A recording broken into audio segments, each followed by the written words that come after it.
लोग किस बात पर ज़्यादा यकीन नहीं करते हैं? अपनी भावनाओं पर, दूसरों की भावनाओं पर, अपने ज्ञान पर, दूसरों के ज्ञान पर। तो इसके उत्तर में हम लोग देखेंगे कि लोग अक्सर अपनी भावनाओं पर विश्वास नहीं करते हैं।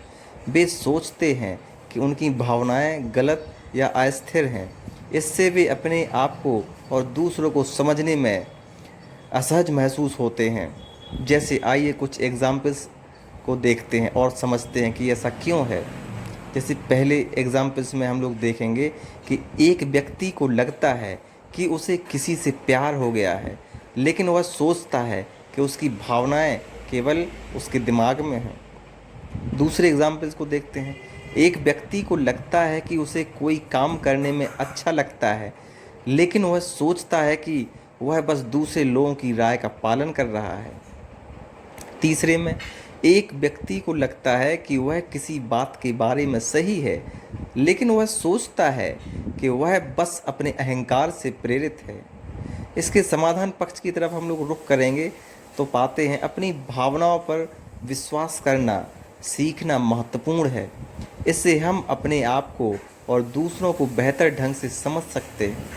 हम अपनी भावनाओं को समझने और उन्हें व्यक्त करने के लिए तंत्र विकसित कर सकते हैं, अभ्यास कर सकते हैं। हम दूसरों की भावनाओं को समझने के लिए भी प्रयास कर सकते हैं। इसके बारे में कई रिसर्च हैं जिनको हम देखते हैं। चार्ल्स डार्विन पहले वैज्ञानिकों में से एक थे जिन्होंने भावनाओं का गंभीर अध्ययन किया।